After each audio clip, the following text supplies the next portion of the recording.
Hi kindergarten, today we're going to read a story called Miss McNosh Hangs Up Her Wash. Miss McNosh Hangs Up Her Wash. So that's the title of the story today. Miss McNosh Hangs Up Her Wash. The author of this story is Sarah Weeks. Remember, an author writes the story. So she wrote the words of the story, and the illustrator is Nadine Bernard Westcott, and the illustrator draws the picture. So the person that drew all the pictures in this story, her name is Nadine. She drew and colored or painted these pictures in this story. Okay, her name is Nadine. Let's look at the title page. Miss McNosh hangs up her wash. I see Miss McNosh on the title page, and it looks like she's carrying her laundry, doesn't it? Remember, laundry is maybe your dirty or clean clothes that she's carrying. Where do you think she's carrying those clothes to? You think her washing machine?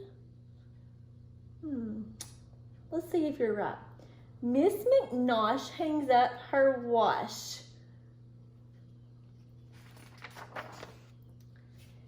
Each Monday at dawn, Miss Nellie McNosh brings out a barrel and does a big wash. She doesn't have a washing machine. She's washing her clothes outside, isn't she? Wow. So we notice that our main character in our story is who? That's right, Miss McNosh. Her name is Nellie. Miss Nellie McNosh. And she's washing her clothes outside, isn't she? So she's our main character. Let's see if there's any more characters in our story. It takes her all morning, and when the sun's high, she hangs what she's washed on the clothesline to dry. She hangs up the dresses, she hangs up the shirts, she hangs up the underwear, nightgowns, and skirts.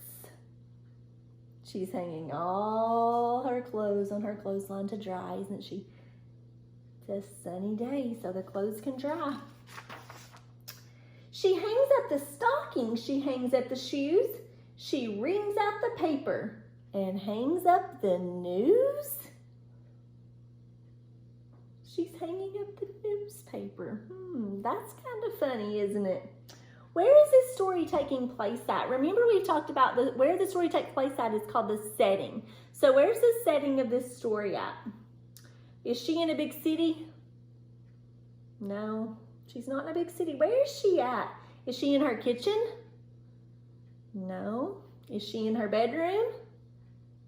No. You tell me, where is she at in this story?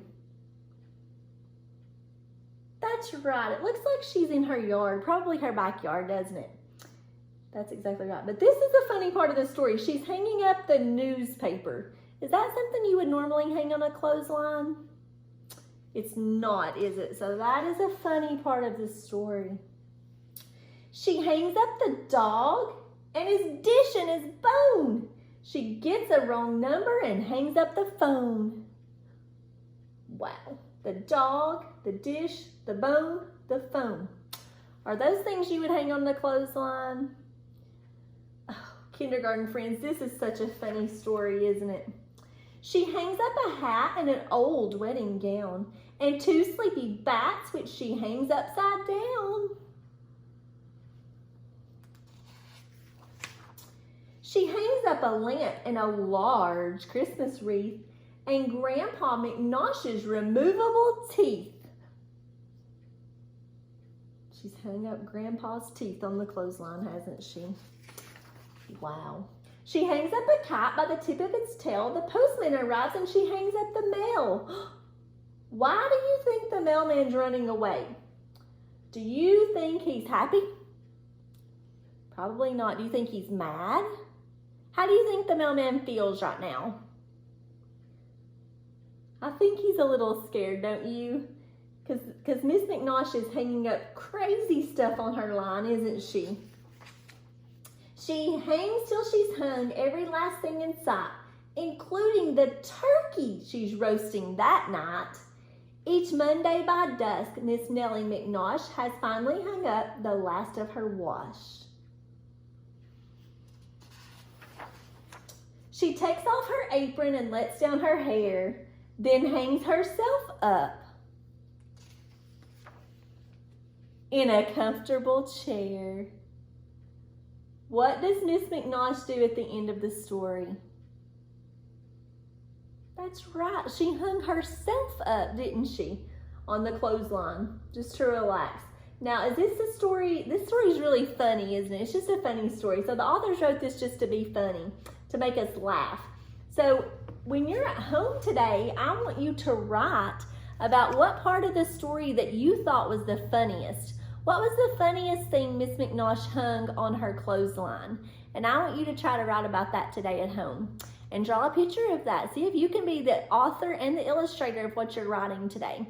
So draw a picture to go with your writing, okay? Have a great day, guys.